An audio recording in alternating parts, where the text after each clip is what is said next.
Let's talk about those prices one more time for the Pixel 8 lineup and talk about maybe what Google could be doing to kind of offset those things. So, a couple of days ago, 3 days ago to be exact, we got this graphic here, which was originally leaked by one Camilla Wojciechowska.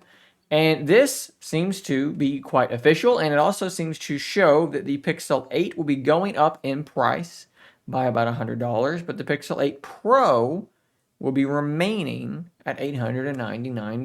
Now, there have been tons of rumors and speculation and listings and so forth and so on about these Pixel 8 devices that this seemed to finally bring some clarity to the situation. However, if we scroll down here, we got this tweet from Roland Quant, who is a very reliable leaker. You can see here 24,000 followers, Win Future. They get a lot of this stuff very, very accurate. They tweeted UK-based prices for the new Google products, Google Pixel 8, $699. Now, this is in pounds. And if we go back to that first graphic, check mark, we are in good shape.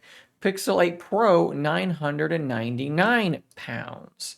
That would be a 100-pound increase over what we were thinking. So there's a couple of possibilities here, right? So one option is that for whatever reason, the Pixel 8 Pro is going to be slightly more expensive in the UK. Now, I know that exchange rates are a thing, so you can't necessarily just look at these numbers one to one. If I'm not mistaken, the Pixel 7 Pro was, 50 cheaper, but again, exchange rates, we're just looking at the raw number. We're not going to Google and doing exchange rates. I think it was $899 and then 849 pounds.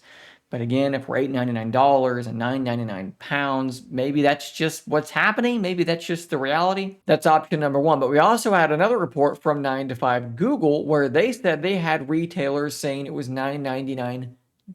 So we still have a little bit of confusion there in regard to the Pixel 8 Pro. Is it $899? Is it $999? 9 to 5 Google says $999. Roland says $999.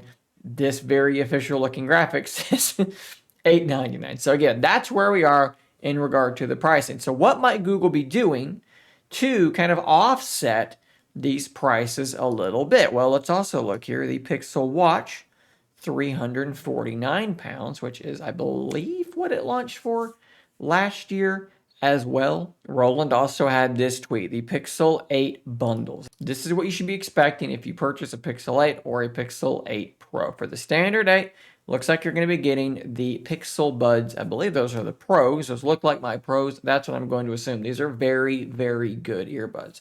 Sound quality is quite good. Google Assistant is right there and is very, very easy to access. You have a pretty solid application with an equalizer and lots of features. I really like the Pixel Buds. The only complaint I have with them is the shape of them. They don't stay in my ear all that well. They tend to kind of get loose and fall out over time, but that is an anecdotal or even subjective type thing because your ear shape may be different than mine. All in all, this is a pretty solid set of earbuds. And if we fire up the Google Store, you can see that is a $200 value. So, yeah, you're going to be paying a little bit more for it, $699, but you're going to be getting a $200 set of earbuds packed in. What about the Pixel 8 Pro? Well, you're going to be getting the Pixel Watch 2, which, of course, as we just saw, is going to be a $349 or 349 pound value. So even if that price does go up a little bit, they are trying to offset it by shipping that watch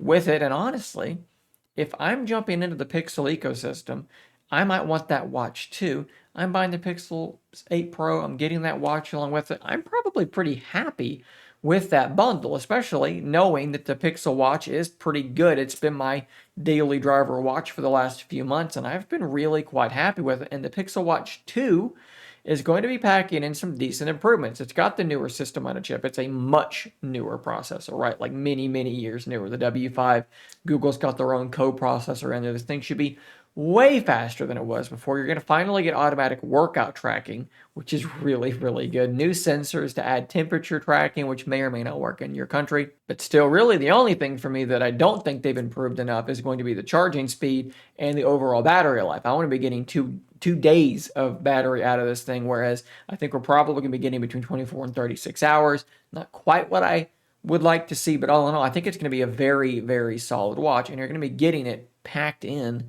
with that Pixel 8 Pro. Again, possibly $999.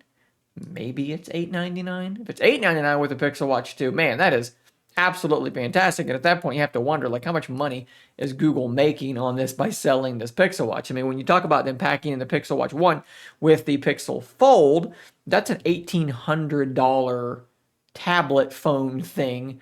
There's probably a little bit more meat on the bone there with that device. There's a bit more margin. When you're talking about a phone that's half that price, the margin is going to be maybe a little bit thinner. I don't know where the margins necessarily are, but you know, a percentage of a larger number is a larger number. So there's more money, more dollars that they can kind of cut into. So it is interesting to think about how much money they're actually going to be making from the Pixel 8 Pro with that pack-in, but good for the consumer. And definitely, I mean, Google's looking at this like it is a loss leader. They believe in their products. They seem to believe, even if they don't make a ton on the Pixel 8 Pro in this launch window, if they can get that and the Pixel Watch 2 into as many hands as possible, they believe that's going to convert people into being Pixel fans and sticking with Pixel from there on out. That is why you do a loss leader. It's a way to get people in the door, and then hopefully they stick around and they buy more products down the line. So that, again, points towards confidence.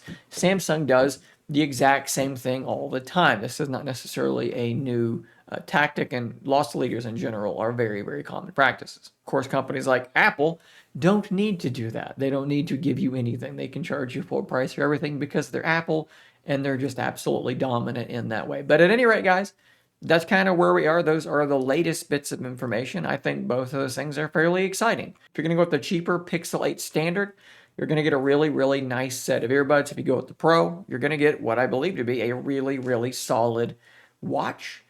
Subscribe to this channel. I do believe I'm going to be reviewing the Pixel 8 of some variant, and hopefully that Pixel Watch 2 in the next few weeks. So definitely subscribe if you want to hear my opinions on those devices. I'll see you on the next one. Until next time, stay nerdy, my friends.